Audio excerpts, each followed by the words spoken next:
Hi everyone. ಇವತ್ತಿನ ಈ ವಿಡಿಯೋದಲ್ಲಿ ನಾವು from the dairy of an frank ಅಂತಕ್ಕಂತಹ ಲೆಸನ್ನನ್ನು ಡಿಸ್ಕಷನ್ ಮಾಡ್ತಾ ಹೋಗೋಣ. ಈ ಒಂದು ಟೈಟಲ್ಲೇ ಹೇಳೋ ಹಾಗೆ ಇದೊಂದು ಡೈರಿ ಎಂಟ್ರಿ ಆಗಿರುತ್ತೆ. ಈ ಡೈರಿ ಎಂಟ್ರಿಯನ್ನು ಅಂದರೆ ಡೈರಿಯನ್ನು ಬರೆದಿರೋದಾದ್ರು ಯಾರು ಅಂದರೆ ಆ ಟೈಟಲ್ಲೇ ಇರೋ ಹಾಗೆ ಆ್ಯನ್ ಫ್ರ್ಯಾಂಕ್ ಅಂತಕ್ಕಂತಹ 13 ವರ್ಷದ ಜರ್ಮನಿಯ ಬಾಲಕಿ ಈ ಡೈರಿ ಎಂಟ್ರಿಯನ್ನು ಮಾಡಿದ್ದಾಳೆ. ಬನ್ನಿ ಅವಳ ಡೈರಿಯಲ್ಲಿ ಏನು ಬರೆದಿದ್ಲು ಅಂತಕ್ಕಂಥದ್ದನ್ನು ಈ ಒಂದು ಲೆಸನ್ನಲ್ಲಿ ನಾವು ಡಿಸ್ಕಷನ್ ಮಾಡ್ತಾ ಹೋಗೋಣ. ಅದಕ್ಕಿಂತ ಮೊದಲು ಇಲ್ಲಿ ಕೆಲವೊಂದಿಷ್ಟು ಇಂಪಾರ್ಟೆಂಟ್ ಪಾಯಿಂಟ್ಸ್ಗಳಿದ್ದಾವೆ, ಅವುಗಳನ್ನು ನೋಡಿಕೊಂಡು ಆಮೇಲೆ ಮೇನ್ ಟೆಕ್ಸ್ಟ್ಗೆ ಹೋಗೋಣ. Annelies Marie or Anne Frank was a German born Jewish girl. Yes, ಈ ಹುಡುಗಿ ಜರ್ಮನಿಯಲ್ಲಿ ಹುಟ್ಟಿರ್ತಕ್ಕಂಥವಳಾಗಿರ್ತಾಳೆ ಮತ್ತು ಜುವಿಶ್ ಮೀನ್ಸ್ ಯಹೂದಿಗಳು ಅಂತ ಏನು ಕರಿತೇವಲ್ವ, ಆ ಒಂದು ಕುಟುಂಬದಲ್ಲಿ ಹುಟ್ಟಿರ್ತಾಳೆ. Who wrote while in hiding with her family and 4 friends in Amsterdam during the German occupation of the Netherlands in world war second. Yes, world war second ನಡೀತಾ ಇರತಕ್ಕಂತಹ ಒಂದು ಸಂದರ್ಭದಲ್ಲಿ ಜರ್ಮನಿಯ ಒಂದು ಹಿಟ್ಲರ್ ಏನಿರ್ತಾನೆ ಅವನು ನೆದರ್ಲ್ಯಾಂಡನ್ನು ಆಕ್ರಮಣ ಮಾಡ್ಕೊಂಡಿರ್ತಾನೆ. ಅಂತಹ ಸಂದರ್ಭದಲ್ಲಿ ಈ ಒಂದು ಆ್ಯನ್ ಫ್ರ್ಯಾಂಕ್ಳ ಫ್ಯಾಮಿಲಿ ಅವರ ಒಂದು 4 ಫ್ರೆಂಡ್ಸ್ ಜೊತೆ ಎಲ್ಲೋ ಒಂದು ಕಡೆ ಹೈಡ್ ಆಗಿರುತ್ತೆ. ಸೊ ಆ ಒಂದು ಹೈಡ್ ಆಗಿದ್ದಂತಹ ಒಂದು ಪ್ಲೇಸಲ್ಲಿನೇ ಈ ಒಂದು ಡೈರಿಯನ್ನು ಈ ಹುಡುಗಿ ಬರೆದಿರ್ತಾಳೆ. Her family had moved to Amsterdam after the Nazis gained power in Germany, but were trapped when the Nazi occupation extended into the Netherlands. Yes ನೋಡಿ, ಮೂಲತಃ ಇವರು ಸಹ ಜರ್ಮನಿಯವರೇ ಆಗಿರ್ತಾರೆ. ಯಾವಾಗ ಜರ್ಮನಿಯಲ್ಲಿ ಆ ಒಂದು ಯಹೂದಿಗಳ ಮೇಲೆ ದಾಳಿ ನಡೆಯುತ್ತೋ, ದಬ್ಬಾಳಿಕೆ ನಡೆಯುತ್ತೋ, ಆ ಸಂದರ್ಭದಲ್ಲಿ ಇವರು ನೆದರ್ಲ್ಯಾಂಡ್ಗೆ ಹೋಗಿ ಅಲ್ಲಿ ವಾಸ ಮಾಡ್ತಾ ಇರ್ತಾರೆ ಇವ್ರ ಫಾದರ್. ಬಟ್ ಏನಾಗುತ್ತೆ ಅಂದರೆ ಆ ಒಂದು ಹಿಟ್ಲರ್ ಏನಿದ್ದ ಅವನು ನೆದರ್ಲ್ಯಾಂಡನ್ನು ಕೂಡ ಈ ಒಂದು ವರ್ಲ್ಡ್ ವಾರಲ್ಲಿ ಆಕ್ರಮಣ ಮಾಡ್ಕೊಂಡ್ಬಿಡ್ತಾನೆ. As persecutions against the Jewish population increased, the family went into hiding in July 1942 in hidden rooms in her father Otto Frank's office building. ಹೀಗೆ ಹಿಟ್ಲರ್ ಆ ಒಂದು ನೆದರ್ಲ್ಯಾಂಡನ್ನು ಆಕ್ರಮಣ ಮಾಡ್ಕೊಂಡ್ಮೇಲೆ ಅಲ್ಲಿದ್ದಂತಹ ಯಹೂದಿಗಳಿಗೆ ತುಂಬ ತೊಂದರೆಗಳನ್ನು ಕೊಡಲಿಕ್ಕೆ ಸ್ಟಾರ್ಟ್ ಮಾಡ್ತಾನೆ. ಹಾಗಾಗಿ ಅಟೋ ಫ್ರ್ಯಾಂಕ್ ಏನು ಮಾಡ್ತಾರೆ ಅಂದರೆ ತಮ್ಮ ಫ್ಯಾಮಿಲಿಯನ್ನು ಕರ್ಕೊಂಡು 1942 ಅವರ ಒಂದು ಆಫೀಸ್ ಬಿಲ್ಡಿಂಗ್ ಏನಿರುತ್ತಲ್ವ ಅಲ್ಲಿ ಅವಿತ್ಕೊಳ್ತಾರೆ. After 2 years in hiding, the group was betrayed and transported to the concentration camp system where Anne died of typhus in Bergen Belsen within days of her sister Margot Frank. Yes ನೋಡಿ, ಆ ಒಂದು ಎಲ್ಲಿ ಅಡಗಿಕೊಂಡು ಕುಳಿತುಕೊಂಡಿದ್ರಲ್ವ ಅದೇ ಪ್ಲೇಸಲ್ಲೇ ಸುಮಾರು 2 ವರ್ಷಗಳ ಕಾಲ ಇವರು ಅವಿತ್ಕೊಂಡಿರ್ತಾರೆ. But ಇದೇ ಗ್ರೂಪಲ್ಲಿ ಯಾರೋ ಒಬ್ರು ಏನು ಮಾಡಿಬಿಡ್ತಾರೆ ಅಂದರೆ ಇವರಿಗೆ ಮೋಸ ಮಾಡಿಬಿಟ್ಟು ಆ ಒಂದು ನಾಜಿ ಪೊಲೀಸರಿಗೆ ಹಿಡಿದು ಕೊಟ್ಬಿಡ್ತಾರೆ. ಅಂದರೆ ಇವ್ರಿಗೆ ಗೊತ್ತಿರತಕ್ಕಂಥವ್ರೆ ಯಾರೋ ಮೋಸ ಮಾಡಿಬಿಡ್ತಾರೆ. ಹಾಗಾಗಿ ಇವ್ರನ್ನ ಎಲ್ಲಿ ಏನು ಮಾಡಲಾಗುತ್ತೆ ಅಂದರೆ transported to the concentration camp. Yes, concentration camp ಅಂದರೆ ಜೈಲು ಶಿಬಿರ ಅಂತ ಹೇಳಿ ಕರಿಬೋದು. ಅಂದರೆ ಎಲ್ಲ ಯಹೂದಿಗಳನ್ನು ಒಂದು ಕಡೆ ಜೈಲಲ್ಲಿ ಇಟ್ಟಿರ್ತಾರೆ. ಸೊ ಅಂತಹ ಒಂದು ಕಾನ್ಸಂಟ್ರೇಷನ್ ಕ್ಯಾಂಪ್ಗೆ ಈ ಒಂದು ಇಡೀ ಫ್ಯಾಮಿಲಿಯನ್ನು ಏನೇನು ಅವಿತ್ಕೊಂಡಿದ್ರಲ್ವ ಅಲ್ಲಿ ಅವರೆಲ್ಲರನ್ನೂ ಕೂಡ ಕಳಿಸಿಕೊಡಲಾಗುತ್ತೆ. ಅದೇ ಒಂದು ಕ್ಯಾಂಪ್ನಲ್ಲೇ ಮಾರ್ಗೊಟ್ ಫ್ರ್ಯಾಂಕ್ ಅಂದರೆ ಆನ್ ಫ್ರ್ಯಾಂಕ್ಳ ಸಿಸ್ಟರ್ ಸ್ವಲ್ಪ ದಿನದಲ್ಲೇ ಸತ್ತೋಗ್ತಾಳೆ. ಅವಳು ಸತ್ತ ಕೆಲವೇ ದಿನಗಳಲ್ಲಿನೇ ಆನ್ ಫ್ರ್ಯಾಂಕ್ ಸಹ ಟೈಫಸ್ ಅಂತಕ್ಕಂತಹ ಒಂದು ಜ್ವರದಿಂದ ಆ ಬರ್ಗನ್ ಬೆಲ್ಸನ್ ಅದೊಂದು ಪ್ಲೇಸ್ ನೇಮ್ ಆಗಿದೆ, ಅಲ್ಲಿ ಸತ್ತು ಹೋಗಿಬಿಡ್ತಾಳೆ. Her father Otto, the only survivor of the group, returned to Amsterdam after the war ended to find that her diary had been saved. Yes ನೋಡಿ, ಯುದ್ಧ ಮುಗಿದು ಸ್ವಲ್ಪ ದಿನ ಆದಮೇಲೆ ಒಂದು ಫಾದರ್ ಏನಿದ್ರು ಅಟೋ ಫ್ರ್ಯಾಂಕ್ ಅವರು ಮಾತ್ರ ಆ ಒಂದು ಇಡೀ ಕ್ಯಾಂಪಲ್ಲಿ ಬದುಕುಳಿದವರಾಗಿರ್ತಾರೆ. ಇವರ ಫ್ಯಾಮಿಲಿಗೆ ಸಂಬಂಧಪಟ್ಟವರೆಲ್ಲರೂ ಸಹ ಆ ಒಂದು ಕ್ಯಾಂಪಲ್ಲೇ ಸತ್ತು ಹೋಗಿರ್ತಾರೆ. ಇವರು ಆಮ್ಸ್ಟರ್ಡ್ಯಾಮ್ಗೆ ಅಂದರೆ ಅವರ ಒಂದು ನೆದರ್ಲ್ಯಾಂಡಿನ ಮೂಲ ಪ್ಲೇಸ್ ಏನಿತ್ತೋ ಅಲ್ಲಿಗೆ ಬರ್ತಾರೆ. ಅವ್ರಿಗೆ ಬಂದಾಗ ಗೊತ್ತಾಗುತ್ತೆ ತಮ್ಮ ಮಗಳು ಬರೆದಿರ್ತಕ್ಕಂತಹ ಒಂದು ಡೈರಿ ಇದೆ, ಸಿಕ್ಕಿದೆ ಅಂಥೇಳಿ ಅವ್ರಿಗೆ ಗೊತ್ತಾಗುತ್ತೆ ಮತ್ತು ಅದು ಅವರ ಕೈಯನ್ನು ತಲುಪುತ್ತೆ. Convinced that it was a unique record, he took action to have it published in English under the name The Diary of a Young Girl. ಆ ಒಂದು ಡೈರಿ ಅಂದರೆ ಆನ್ ಫ್ರ್ಯಾಂಕ್ ಬರೆದಿರ್ತಕ್ಕಂತಹ ಒಂದು ಡೈರಿ ತುಂಬ ಮಹತ್ವವುಳ್ಳದ್ದು ಅನ್ನೋದನ್ನು ಅರ್ಥಂತಹ ಒಂದು ಅಟೋ ಫ್ರ್ಯಾಂಕ್ ಅವರು ಅದನ್ನು the dairy of A Young girl ಅನ್ನೋ ಒಂದು ಟೈಟಲ್ನಿಂದ ಒಂದು ಪುಸ್ತಕವನ್ನಾಗಿ ಪಬ್ಲಿಷ್ ಮಾಡ್ತಾರೆ. The diary was given to Anne Frank for her 13th birthday and chronicles the events of her life from 12th June 1942 until its final entry of 1st August 1944. S ನೋಡಿ, ಆ ಒಂದು ಡೈರಿಯನ್ನು ಇವಳ ಒಂದು 13th ಬರ್ತ್ಡೇಗೆ ಗಿಫ್ಟಾಗಿ ಇವರ ಒಂದು family members ಕೊಟ್ಟಿರ್ತಾರೆ. ಆ ಒಂದು ಡೈರಿಯಲ್ಲಿ ಇವಳು 12 ಜೂನ್ 1942 ಇಂದ 1 ಆಗಸ್ಟ್ 1944ವರೆಗೆ ಅನೇಕ ಒಂದಿಷ್ಟು ಡೈರಿ ಎಂಟ್ರಿಗಳನ್ನು ಮಾಡಿದ್ದಾಳೆ. It was eventually translated from its original Dutch into many languages and became one of the world's most widely read books. Yes, ಮೂಲತಃ ಆ್ಯನ್ ಫ್ರಾಂಕ್ ಆ ಒಂದು ಡೈರಿಯನ್ನು ಡಚ್ ಭಾಷೆಯಲ್ಲಿ ಬರೆದಿರ್ತಾಳೆ. ಬಟ್ ಇದರ ಒಂದು ಜನಪ್ರಿಯತೆಯಿಂದಾಗಿ ಇದು ಅನೇಕ ಭಾಷೆಗಳಿಗೆ ಟ್ರಾನ್ಸ್ಲೇಟ್ ಆಗುತ್ತೆ. There have also been several films, television and theatrical productions and even an opera based on the diary. ಈ ಒಂದು ಡೈರಿಯನ್ನೇ ಆಧಾರವಾಗಿಟ್ಕೊಂಡು ಅನೇಕ ಫಿಲ್ಮ್ಸ್ಗಳಿರ್ಬೋದು, ಒಪೆರಾ ಅಂದರೆ ಗೀತನಾಟಕ ಅಂತೇಳಿ ನಾವು ಕರಿತೇವೆ. ಗೀತನಾಟಕಗಳಿರ್ಬೋದು, ಡ್ರಾಮಾಗಳಿರ್ಬೋದು, ಟೆಲಿವಿಷನ್ ಪ್ರೋಗ್ರಾಮ್ಸ್ ಇರ್ಬೋದು ನಿರ್ಮಾಣ ಆಗಿದ್ದಾವೆ. Described as the work of a mature and insightful mind, the diary provides an intimate examination of daily life under Nazi occupation. Yes, ಆ ಒಂದು ನಾಜಿ ಆಕ್ಯುಪೇಷನ್ನಲ್ಲಿ ಜನಗಳು ಏನೆಲ್ಲ ತೊಂದರೆಯನ್ನು ಅನುಭವಿಸ್ತಾ ಇದ್ರು ಅಂತಕ್ಕಂಥದ್ದನ್ನು ತುಂಬ ಡೀಟೇಲ್ ಆಗಿ ಈ ಒಂದು ಡೈರಿ ನಮಗೆ ತಿಳಿಸ್ಕೊಡುತ್ತೆ. Anne Frank has become one of the most renowned and discussed of the Holocaust victims. Yes, ಒಂದು ಹಾಲೋಕಾಸ್ಟ್ ವಿಕ್ಟಿಮ್ಸ್ ಅಂದರೆ ಆ ಹತ್ಯಾಕಾಂಡದಲ್ಲಿ ಬಲಿಯಾದವರಲ್ಲಿ ಅತಿ ಹೆಚ್ಚಾಗಿ ಚರ್ಚೆ ಮಾಡಲ್ಪಟ್ಟಂತಹ ವ್ಯಕ್ತಿ ಆ್ಯನ್ ಫ್ರಾಂಕ್ ಆಗಿದ್ದಾರೆ. Now we can discuss the main text of the lesson. Writing in a diary is a really strange experience for someone like me. Not only because I have never written anything before, but also because it seems to me that later on neither I nor anyone else will be interested in the musings of a 13-year-old schoolgirl. Yes, ಇಲ್ಲಿ ನೋಡಿ Anne Frank ಏನು ಹೇಳ್ತಾ ಇದ್ದಾಳೆ, writing in a diary is a really strange experience. Yes, ಅವಳಿಗೆ ಇದ್ರ ಹಿಂದೆ ಯಾವುದೇ ಒಂದು ಡೈರಿಯನ್ನು ಬರೆದಿರ್ತಕ್ಕಂತಹ ಒಂದು ಅಭ್ಯಾಸ ಇಲ್ಲ. So that is a strange experience for me ಅಂಥೇಳಿ ಹೇಳ್ತಾ ಇದ್ದಾಳೆ. ಯಾಕೆಂದರೆ ಅವಳಿಗೆ ಕೇವಲ 13 ವರ್ಷ ಮಾತ್ರ ಆಗಿರುತ್ತೆ. ಹಾಗಾಗಿ ಅವಳು ಏನು ಬರೆದಿದ್ದಾಳೆ ಅಂತಕ್ಕಂಥದ್ದು ಬೇರೆ ಯಾರಿಗೂ ಕೂಡ ಅಷ್ಟೊಂದು ಆಸಕ್ತಿದಾಯಕವಾಗಿರ್ತಕ್ಕಂತಹ ವಿಷಯ ಆಗಿರೋದಿಲ್ಲ. ಅದ್ರ ಜೊತೆಗೆ ಅವಳೇನೆ ಮುಂದೆ ದೊಡ್ಡವಳಾದ ಮೇಲೆ ಅದನ್ನು ಓದಿದರೆ ಅದೇನು ಅಷ್ಟೊಂದು ಆಸಕ್ತಿದಾಯಕ ಅನಿಸೋದಿಲ್ಲ ಅವಳಿಗೆ. ಹಾಗಾಗಿನೇ ಅವಳು that is a strange experience for me ಅಂತೇಳಿ ಹೇಳ್ತಿದ್ದಾಳೆ. Oh well, it doesn't matter, I feel like writing and I have an even greater need to get all kinds of things off my chest. Yes, ಯಾರು ಡೈರಿಯನ್ನು ಓದಿದ್ರೇನು ಬಿಟ್ರೇನು, but I feel like writing, ನನಗೆ ಬರಿಬೇಕು ಅನ್ನಿಸ್ತಾ ಇದೆ, ನಾನು ಬರಿತೇನೆ. I have an even greater need to get all kinds of things off my chest. ನನ್ನ ಹೃದಯದ ಒಳಗಡೆ ಇರ್ತಕ್ಕಂತಹ ಏನೇನು ವಿಷಯಗಳಿದ್ದಾವೆ, ಥಾಟ್ಸ್ ಇದ್ದಾವೆ, ಅವುಗಳನ್ನು ನಾನು ಬರಿಬೇಕು, ಅದರ ಅವಶ್ಯಕತೆ ತುಂಬಾ ಇದೆ ಅಂಥೇಳಿ ಒಂದು ಡೈರಿಯನ್ನು ಬರೀಲಿಕ್ಕೆ ಡಿಸೈಡ್ ಮಾಡ್ತಾ ಇದ್ದಾಳೆ. Paper has more patience than people. I thought of this saying on one of those days when I was feeling a little depressed and was sitting at home with my chin in my hands, bored and listless, wondering whether to stay in or go out. ಯಾವತ್ತೋ ಒಂದಿನ ಏನಾಗಿರುತ್ತೆ, I was feeling a little depressed. ಯಾವುದೋ ಒಂದು ವಿಷಯಕ್ಕೆ depress ಆಗಿ ಅಂದರೆ ಹತಾಶೆಯಿಂದ ಬೇಜಾರು ಮಾಡಿಕೊಂಡು ಹಾಗೆ ಎರಡೂ ಒಂದು ಅಂಗೈಗಳಲ್ಲಿ ತನ್ನ ಒಂದು ಗದ್ದವನ್ನು ಊರಿ ಹಾಗೆ ಸುಮ್ಮನೆ ಏನು ಮಾಡಬೇಕು ಅಂತ ದಿಕ್ಕು ತೋರಿಸಿದಂತಾಗಿ ಬೋರಾಗಿ ಒಬ್ಬಳೇ ಸುಮ್ಮನೆ ಕೂತ್ಕೊಂಡಿರ್ತಾಳೆ. ಅಂತಹ ಸಂದರ್ಭದಲ್ಲಿ ಇವಳಿಗೆ ಒಂದು ಥಾಟ್ ನೆನಪಿಗೆ ಬರುತ್ತೆ. ಯಾವುದದು? Paper has more patience than people. Yes, ಪೀಪಲ್ಗಳಿಗಿಂತ ಅಂದರೆ ಜನರಿಗಿಂತ ಪೇಪರ್ಗೇನೆ ಹೆಚ್ಚು ಪೇಷನ್ಸ್, ತಾಳ್ಮೆ ಜಾಸ್ತಿ ಅಂತಕ್ಕಂತಹ ಒಂದು ಕೊಟೇಶನ್ ಏನಿರುತ್ತೋ ಅದು ಅವಳಿಗೆ ನೆನಪಿಗೆ ಬರ್ತಾ ಇದೆ. ಅದೇ ಟೈಮಲ್ಲಿ ಅವಳು ಮನೇಲಿ ಇರಬೇಕಾ ಅಥವಾ ಹೊರಗಡೆ ತಿರುಗಾಡ್ಲಿಕ್ಕೆ ಹೋಗಬೇಕಾ ಅಂದರೆ ಬೇಜಾರಾಗಿರುತ್ತಲ್ವ. ಹಾಗಾಗಿ ಏನು ಮಾಡೋದು ಅಂಥೇಳಿ ವಿಚಾರ ಮಾಡ್ತಾ ಇರ್ತಾಳೆ. ಬಟ್ ಫೈನಲ್ ಆಗಿ ಒಂದು ಡಿಸಿಷನನ್ನು ಮಾಡ್ತಾಳೆ. I finally stayed where I was brooding. Yes, paper does have more patience and since I am not planning to let anyone else read this stiff-backed notebook, grandly referred to as a diary, unless I should ever find a real friend, it probably won't make a bit of difference.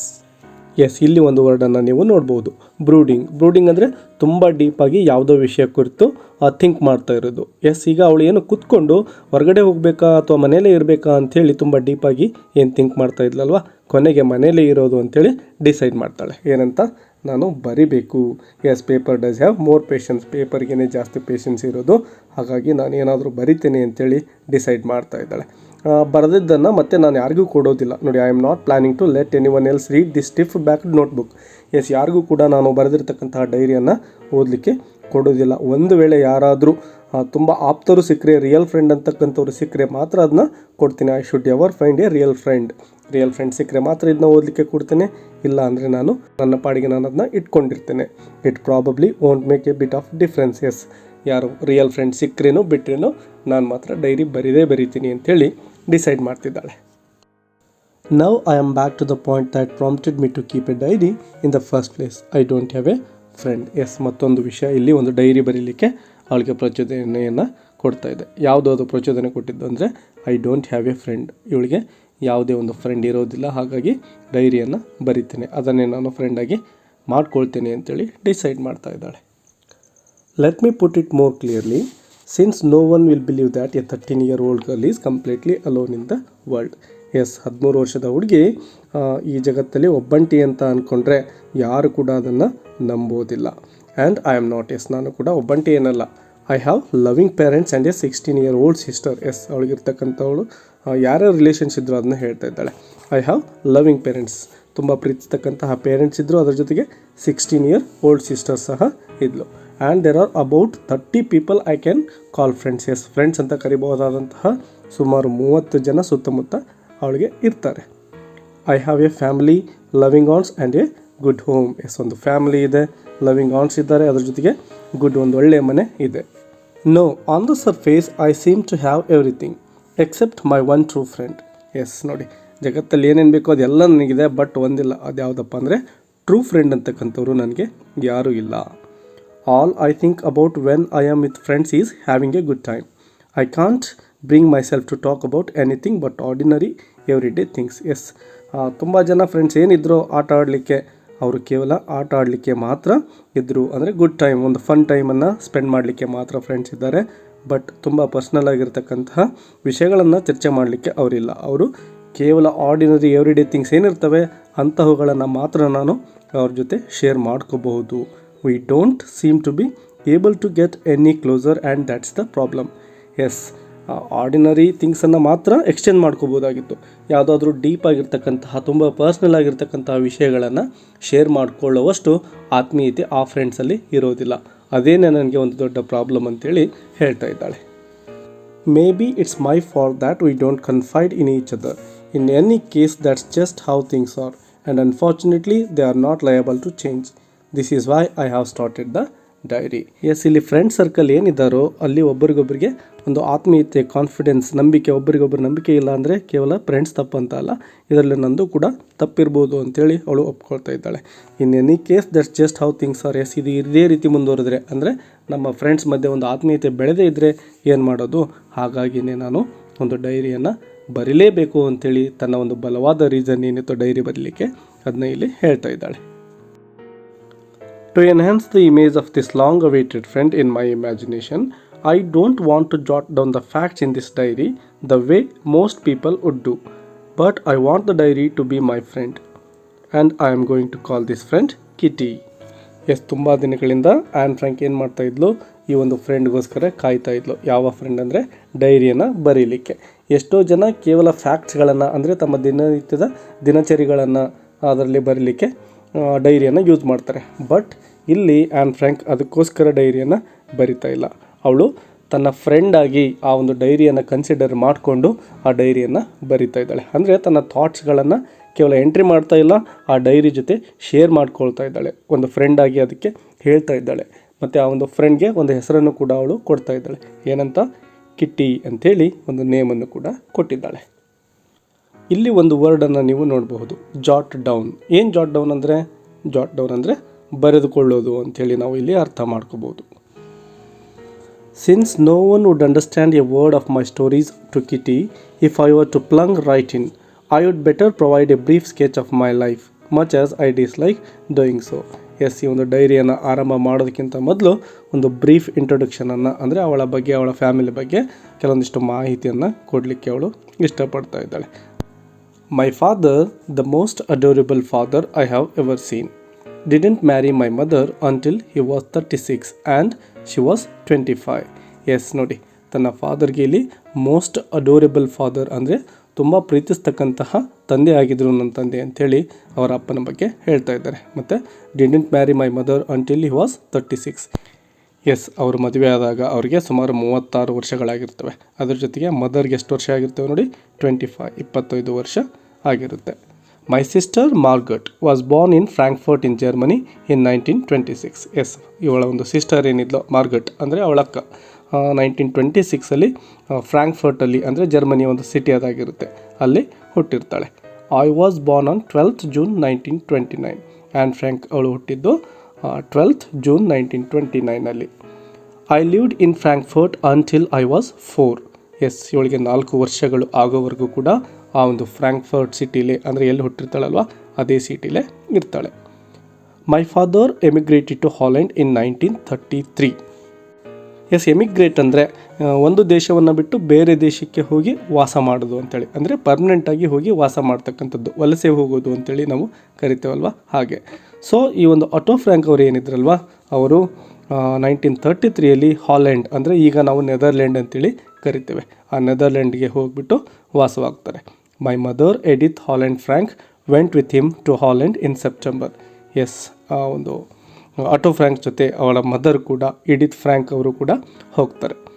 While Margot and I was sent to Aachen to stay with our grandmother. Yes, ಹೀಗೆ ತಂದೆ ತಾಯಿ ಇಬ್ಬರು ಕೂಡ ಆ ಹಾಲೆಂಡ್ಗೆ ಹೋದಾಗ ಈ ಮಾರ್ಗಟ್ ಮತ್ತು Anne frank ಎಲ್ಲಿ ಹೋಗ್ತಾರೆ, ಏಚನ್ ಅಂತಕ್ಕಂಥ ಒಂದು ಸಿಟಿ ಇರುತ್ತೆ, ಅಲ್ಲಿ ಅವರ ಒಂದು ಗ್ರ್ಯಾಂಡ್ ಮದರ್ ಇರ್ತಾರೆ. ಸೊ ಅಲ್ಲಿಗೆ ಇವರಿಬ್ಬರನ್ನು ಕಳಿಸಿಕೊಟ್ಟು ಕೇವಲ ತಂದೆ ತಾಯಿ ಇಬ್ಬರು ಕೂಡ ಹಾಲೆಂಡ್ಗೆ ಹೋಗ್ತಾರೆ. Margot went to Holland in December and I followed in February. Yes, Margot ಸಹ ಡಿಸೆಂಬರಲ್ಲಿ ಹಾಲೆಂಡ್ಗೆ ಹೋಗ್ತಾಳೆ.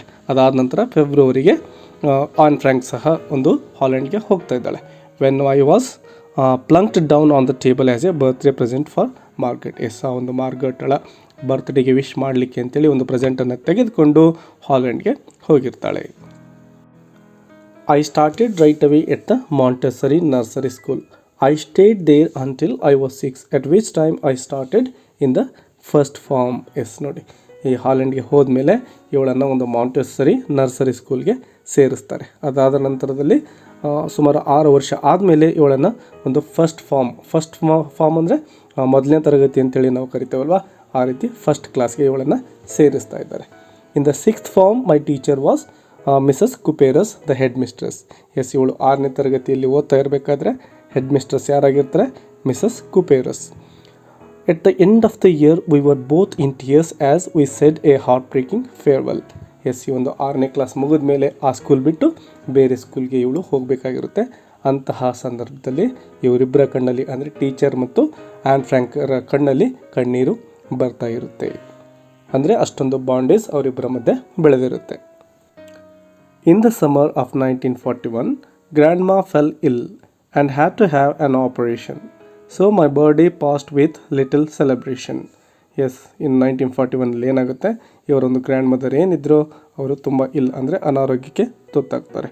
ಹಾಗಾಗಿ ಅವರು ಒಂದು ಆಪ್ರೇಷನನ್ನು ಮಾಡಿಸ್ಕೋಬೇಕಾಗುತ್ತೆ. ಅಂತಹ ಸಂದರ್ಭದಲ್ಲಿಯೇ ಈ ಆ್ಯನ್ ಫ್ರ್ಯಾಂಕ್ಳ ಬರ್ತ್ಡೇ ಬರುತ್ತೆ. ಬಟ್ ಈಗ ಅಜ್ಜಿಗೆ ಹುಷಾರಿಲ್ಲ, ಹಾಗಾಗಿ ಇವಳ ಒಂದು ಬರ್ತ್ಡೇನ ಗ್ರ್ಯಾಂಡಾಗಿ ಮಾಡಲಿಕ್ಕೆ ಆಗೋದಿಲ್ಲ. ಸಿಂಪಲ್ಲಾಗಿ ಆ ಒಂದು ಬರ್ತ್ಡೇನ ಸೆಲೆಬ್ರೇಟ್ ಮಾಡ್ತಾರೆ. Grandma died in January 1942. No one knows how often I think of her and still love her. Yes, 1942 ಆ ಗ್ರ್ಯಾಂಡ್ ಮದರ್ ತೀರ್ಕೊಂಡ್ಬಿಡ್ತಾರೆ. ಸೊ ಆ ಒಂದು ಗ್ರ್ಯಾಂಡ್ ಮದರ್ನ ಆ್ಯನ್ ಫ್ರ್ಯಾಂಕ್ ತುಂಬ ಹಚ್ಕೊಂಡಿರ್ತಾಳೆ. ಸೊ ಅವಳ ಮನಸ್ಸಲ್ಲೇ ಕೊರಗ್ತಾ ಇರ್ತಾಳೆ, ಅದು ಯಾರಿಗೂ ಕೂಡ ಅರ್ಥ ಆಗೋದಿಲ್ಲ. This birthday celebration in 1942 was intended to make up for the other and grandma's candle was lit along with the rest. Yes, ನೋಡಿ, ಅಂದರೆ 1941 ಏನು ಬರ್ಡೇ ಬಂದಿರುತ್ತೋ ಆ್ಯನ್ ಫ್ರ್ಯಾಂಕ್ದು ಗ್ರ್ಯಾಂಡಾಗಿ ಮಾಡಿರೋದಿಲ್ಲ, ಯಾಕಂದರೆ ಅಜ್ಜಿಗೆ ಹುಷಾರಿರಲಿಲ್ಲಲ್ವ ಹಾಗಾಗಿ. ಬಟ್ ಇನ್ 1942 ಹಿಂದಿನ ವರ್ಷ ಗ್ರ್ಯಾಂಡಾಗಿ ಮಾಡದೇ ಇರೋ ಕಾರಣದಿಂದ ಸ್ವಲ್ಪ ಅದ್ದೂರಿಯಾಗಿಯೇ ಅವಳ ಒಂದು ಬರ್ಡೇಯನ್ನು ಸೆಲೆಬ್ರೇಟ್ ಮಾಡ್ತಾರೆ. ಅದೇ ಸಂದರ್ಭದಲ್ಲಿನೇ ಆ ಒಂದು ಗ್ರ್ಯಾಂಡ್ ಮದರ್ನ ನೆನಪಿನಲ್ಲಿ ಒಂದು ಕ್ಯಾಂಡಲ್ ಸಹ ಅಲ್ಲಿ ಹಚ್ತಾರೆ. ಇದು ಆ ಒಂದು ಅಜ್ಜಿಯ ಕುರಿತು ಅವಳಿಗಿದ್ದಂತಹ ಪ್ರೀತಿಯನ್ನು ತೋರಿಸುತ್ತೆ. The 4 of us are still doing well, and that brings me to the present date of 20 June 1942 and the solemn dedication of my diary. Yes, ಇವಾಗ ಆ ಒಂದು 4 ಮೆಂಬರ್ಸ್ ಉಳಿದಂಥವ್ರು ಏನಿದ್ರಲ್ವ, ಯಾರ್ಯಾರು ಫಾದರ್, ಮದರ್ ಮತ್ತು ಇವಳ ಸಿಸ್ಟರ್ ಆಗಿರ್ತಕ್ಕಂತಹ ಮಾರ್ಗಟ್ ಫ್ರ್ಯಾಂಕ್ ಮತ್ತು Anne Frank. Yes, we are doing well and that brings me to the present date of 20 June 1942. Yes, ಈ date ತುಂಬ ಮುಖ್ಯವಾಗಿರ್ತಕ್ಕಂತಹ ಡೇಟ್ ಅವಳ ಜೀವನದಲ್ಲಿ ಆಗಿರುತ್ತೆ. ಯಾಕೆಂದರೆ ಅವತ್ತೇ ಅವಳು ಏನು ಮಾಡಿದ್ಲು, ಆ ಒಂದು ಡೈರಿಯನ್ನು ಬರೀಲಿಕ್ಕೆ ಸ್ಟಾರ್ಟ್ ಮಾಡಿದ್ದು. And the solemn dedication of my diary. Yes, ನಾನು ಈ ಒಂದು ಡೈರಿಯನ್ನು ಸ್ಟಾರ್ಟ್ ಮಾಡಬೇಕಪ್ಪ ಅಂದರೆ ಸಾಲಮ್ ಅಂದರೆ ತುಂಬ ಸೀರಿಯಸ್ ಆಗಿರ್ತಕ್ಕಂತಹ ಒಂದು ಡೆಡಿಕೇಶನನ್ನು ನಾನು ಈ ಡೈರಿ ಬರೀಲಿಕ್ಕೆ ಹಾಕ್ತಾ ಇದ್ದೇನೆ ಅಂಥೇಳಿ ಅವಳು ಹೇಳ್ತಾ ಇದ್ದಾಳೆ. Dearest Kitty, our entire class is quaking in its boots. The reason, of course, is the forthcoming meeting in which the teachers decide who will move up to the next form and who will be kept back. Yes, ಈ ಒಂದು first entry ಏನಿದೆ ಆ ಡೈರಿಯಲ್ಲಿ an frank ಯಾವ ವಿಷಯವನ್ನು ಕುರಿತು ಪ್ರಸ್ತಾಪ ಮಾಡಿದ್ದಾಳಪ್ಪ ಅಂದರೆ, ಅವಳ ಒಂದು ಇಡೀ ಕ್ಲಾಸ್ ಫ್ರೆಂಡ್ಸ್ ಏನಿದ್ದಾರೆ ಅಂದರೆ ಆ ಇಡೀ ಕ್ಲಾಸ್ ರೂಮ್ ಅಂದರೆ ಎಲ್ಲ ಹುಡುಗರು ಕೂಡ they are shaking with fear and nervousness. Yes, ಎಲ್ಲ ಮಕ್ಕಳು ಕೂಡ ತುಂಬ ಭಯದಲ್ಲಿದ್ದಾರೆ ಮತ್ತು ನರ್ವಸ್ ಆಗಿದ್ದಾರೆ. ಕಾರಣ ಇಷ್ಟೇ, ಎಲ್ಲ ಟೀಚರ್ಸ್ಗಳು ಸಹ ಈಗ ಮುಂದೆ ಬರ್ತಕ್ಕಂತಹ ಒಂದು ಫೋರ್ತ್ ಮೀಟಿಂಗ್ ಅಂದರೆ ಮುಂದೆ ನಡೀತಕ್ಕಂತಹ ಒಂದು ಮೀಟಿಂಗಲ್ಲಿ ಯಾರು ನೆಕ್ಸ್ಟ್ ಕ್ಲಾಸ್ಗೆ ತೇರ್ಗಡೆ ಹೊಂತಾರೆ, ಪಾಸಾಗಿ ಹೋಗ್ತಾರೆ, ಮತ್ತು ಯಾರು ಫೇಲ್ ಆಗಿ ಅದೇ ಕ್ಲಾಸಲ್ಲೇ ಮತ್ತೆ ಕೂತ್ಕೋಬೇಕಾಗುತ್ತೆ ಅಂತಕ್ಕಂಥದ್ದನ್ನು ಡಿಸೈಡ್ ಮಾಡೋರಿದ್ದಾರೆ. ಹಾಗಾಗಿ ಇಡೀ ಕ್ಲಾಸ್ ಒಂದು ಭಯದಲ್ಲಿದೆ. Half the class is making bets. GN and I laugh ourselves silly at the two boys behind us, CN and Jakes, who have staked their entire holiday savings on their bet. Yes, ಎಲ್ಲ ಮಕ್ಕಳು ಕೂಡ ಯಾರು pass ಆಗ್ತಾರೆ ಅಂತಕ್ಕಂತಹ ಒಂದು ಗೆಸ್ಸಿಂಗ್ನಲ್ಲಿ ತೊಡಗಿದ್ದಾರೆ. ಯಾರು pass ಆಗ್ಬೋದು, ಯಾರು ಫೇಲ್ ಆಗ್ಬೋದು ಅಂತ ತಮ್ಮಲ್ಲೇ ಒಂದು ಡಿಸ್ಕಷನ್ ಮಾಡ್ತಾ ಇದ್ದಾರೆ. ಅದರ ಜೊತೆಗೆ ಬೆಟ್ ಸಹ ಅವರು ಕಟ್ತಾ ಇದ್ದಾರೆ. GN and I laugh ourselves. ನೋಡಿ, GN ಅಂತಕ್ಕಂಥವ್ರು ಅಂದರೆ ಅವರ ಕ್ಲಾಸ್ಮೇಟ್ ಯಾರೋ ಒಬ್ಬರಾಗಿರ್ತಾರೆ. ಆ ಹುಡುಗಿ ಜೊತೆ ನಮ್ಮ ಆ್ಯನ್ ಫ್ರ್ಯಾಂಕ್ ಸಹ ತುಂಬ ನಗ್ತಾ ಇದ್ದಾರೆ. ಕಾರಣ ಇಷ್ಟೇ, ಅವರ ಹಿಂದ್ಗಡೆ ಕೂತ್ಕೊಳ್ತಾ ಇದ್ದಂತಹ 2 ಬಾಯ್ಸ್ ಏನಿದ್ದಾರೆ, CN ಆ್ಯಂಡ್ ಜೇಕ್ಸ್, ಅವರಿಬ್ಬರು ಕೂಡ ತಮ್ಮ ಎಂಟೈರ್ ಸೇವಿಂಗ್ಸ್ ಏನಿರುತ್ತೋ ಹಾಲಿಡೇಗಳಲ್ಲಿ ಮನಿಯನ್ನು ಸೇವ್ ಮಾಡಿರ್ತಾರಲ್ವ, ಆ ಎಲ್ಲ ಒಂದು ಮನಿಯನ್ನು ಈ ಬೆಟ್ಟಲ್ಲಿ ಕಟ್ಟಿದ್ದಾರೆ. ಅಂದರೆ ನಾನು ಪಾಸ್ ಆಗ್ತೀನಿ, ನೀನು ಪಾಸ್ ಆಗಲ್ಲ, ಅವ್ನು ಪಾಸ್ ಆಗಲ್ಲ ಅಂತ ಹೇಳಿ ಒಬ್ರಿಗೊಬ್ರು ಬೆಟ್ ಕಟ್ತಾ ಇದ್ದಾರೆ. ತಮ್ಮ ಎಲ್ಲ ಸೇವಿಂಗ್ಸನ್ನು ಆ ಬೆಟ್ಟಲ್ಲಿನೇ ಹಾಕಿದ್ದಾರೆ.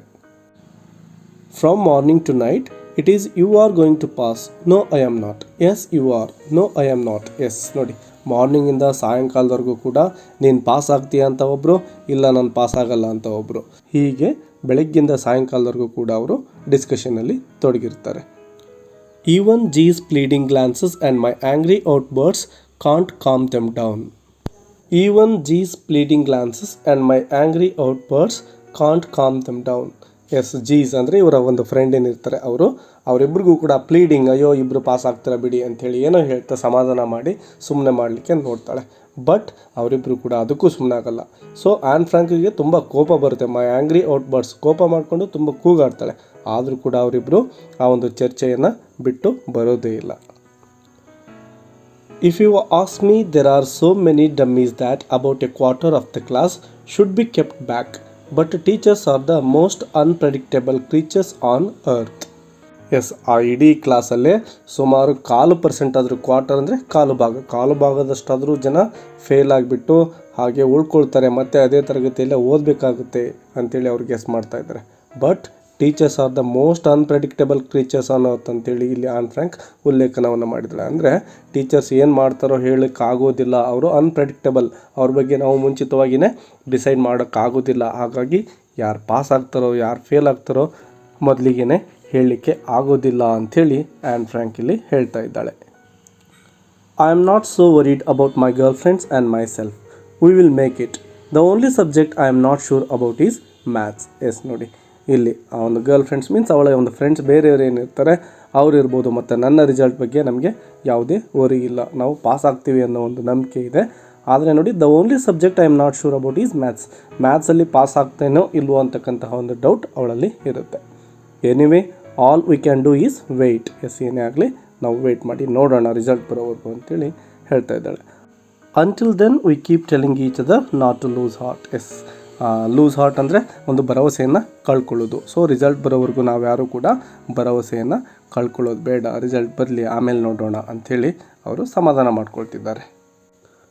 I get along pretty well with all my teachers, there are 9 of them, 7 men and 2 women. Yes, ನೋಡಿ, ಟೀಚರ್ಸ್ ಜೊತೆ ಈ ಒಂದು ಆ್ಯನ್ ಫ್ರ್ಯಾಂಕ್ಳ ಸಂಬಂಧ ತುಂಬ ಚೆನ್ನಾಗೇ ಇರುತ್ತೆ. ಅಂದರೆ ಎಲ್ಲರೂ ಕೂಡ ಟೀಚರ್ಸನ್ನು ಇವಳು ಲೈಕ್ ಮಾಡ್ತಾ ಇರ್ತಾಳೆ. There are 9 of them, total 9 teachers ಇರ್ತಾರೆ, 7 men and 2 women ಟೀಚರ್ಸ್ ಅಲ್ಲಿ ಇರ್ತಾರೆ.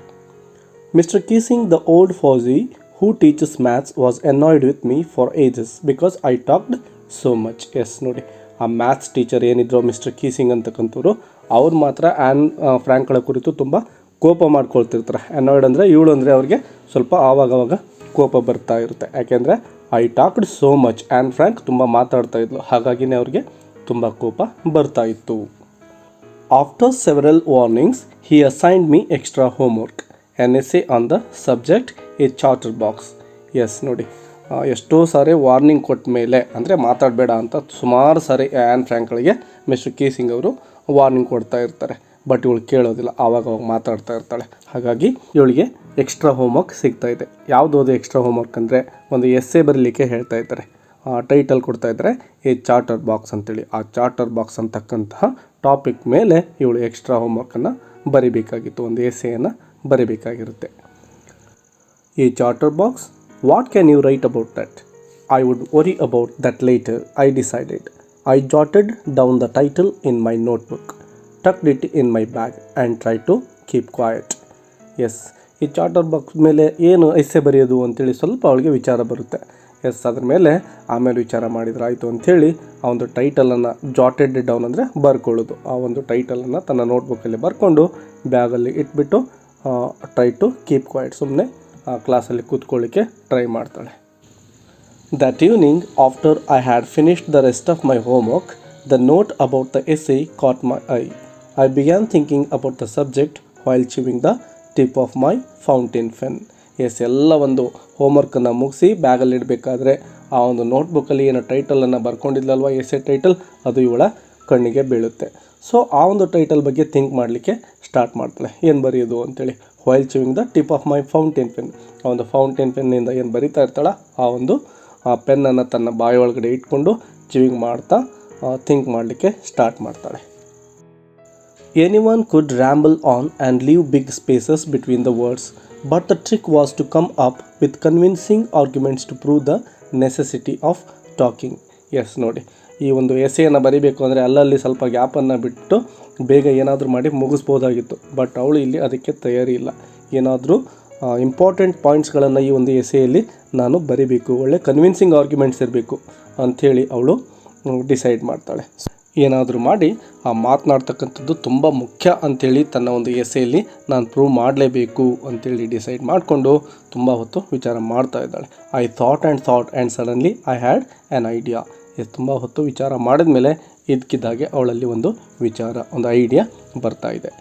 I wrote the 3 pages Mr Keesing had assigned me and was satisfied. ಸುಮಾರು 3 pages ಎಸ್ಸೆಯನ್ನು ಬರೆದುಬಿಟ್ಟು ಸ್ಯಾಟಿಸ್ಫೈಡ್, ತುಂಬ ಖುಷಿಯಾಗುತ್ತೆ ಅವಳಿಗೆ. ಆ ರೀತಿ ಅಂದರೆ ತನಗೆ ತೃಪ್ತಿ ಕೊಡ್ತಕ್ಕಂತಹ ಅನೇಕ ಪಾಯಿಂಟ್ಗಳನ್ನು ವಿಚಾರ ಮಾಡಿ ಆ ಎಸ್ಸೆ ಒಳಗಡೆ ಬರೆದಿರ್ತಾಳೆ. I argued that talking is a student's trait and that I would do my best to keep it under control, but that I would never be able to cure myself of the habit since my mother talked as much as I did, if not more, and that there is not much you can do about inherited traits. Yes, ಆ ಒಂದು essay ಒಳಗಡೆ ಇವಳು ಏನಂತ argue ಮಾಡ್ತಾಳೆ ಅಂದರೆ, ಒಬ್ಬ student ಆಗಿರ್ತಕ್ಕಂಥವ್ರಿಗೆ ಮಾತನಾಡ್ತಕ್ಕಂಥದ್ದು ತುಂಬ ಮುಖ್ಯ, ಅದು ಅವರ ಒಂದು ಗುಣಲಕ್ಷಣ. ಟ್ರೇಟ್ ಅಂದರೆ ಗುಣ, ಎಲ್ಲ ಮಕ್ಕಳ ಒಂದು ಗುಣ ಇದಾಗಿರುತ್ತೆ. ಬಟ್ ಅದನ್ನು ಕಂಟ್ರೋಲ್ ಮಾಡಲಿಕ್ಕೆ ನಾನು ತುಂಬ ಟ್ರೈ ಮಾಡ್ತಾ ಇದ್ದೇನೆ.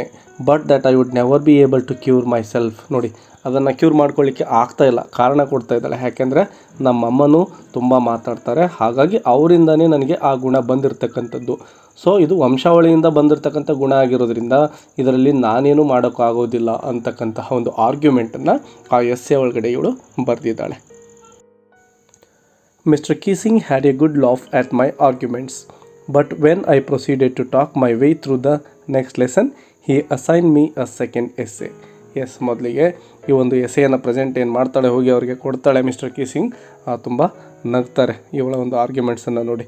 ಬಟ್ ಸ್ವಲ್ಪ ಹೊತ್ತು ಆದಮೇಲೆ ಮತ್ತೊಂದು ಇವಳಿಗೆ ಎಸ್ಸೆ ಸಿಗ್ತಾ ಇದೆ, ಸೆಕೆಂಡ್ ಎಸ್ಸೆಯನ್ನು ಅವರು ಕೊಡ್ತಾ ಇದ್ದಾರೆ.